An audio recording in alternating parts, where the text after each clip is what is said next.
Et quand nous avançons sur ce chemin, il y a aussi une chose dont nous devons être conscients.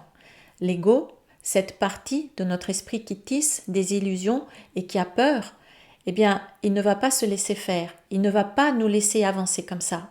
Il ne va pas nous laisser tranquilles et il va résister et par moments, il va vraiment nous pourrir la vie.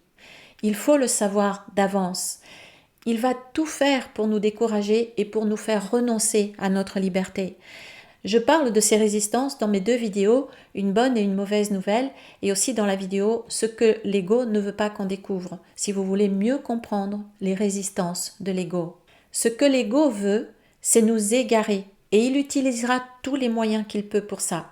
Si nous voulons pratiquer le matériel spirituel que Jésus nous donne dans le cours, nous devons être sans compromis et apprendre et mettre en pratique ce qu'il nous dit, comme il nous le dit. Si nous voulons les résultats qu'il nous promet, il doit être appris et pratiqué tel qu'il est et pas autrement. Et je rappelle que ce qu'il nous apporte, c'est une voie plus rapide pour la paix intérieure, puis vers le monde réel et enfin pour l'éveil à notre vraie réalité qui est le ciel de notre soi.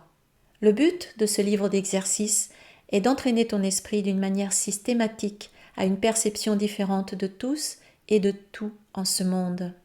Le transfert de l'entraînement en perception vraie ne se fait pas comme le transfert de l'entraînement du monde. Si la perception vraie a été atteinte par rapport à une personne, une situation ou un événement quelconque, le transfert total à tous et à tout est certain.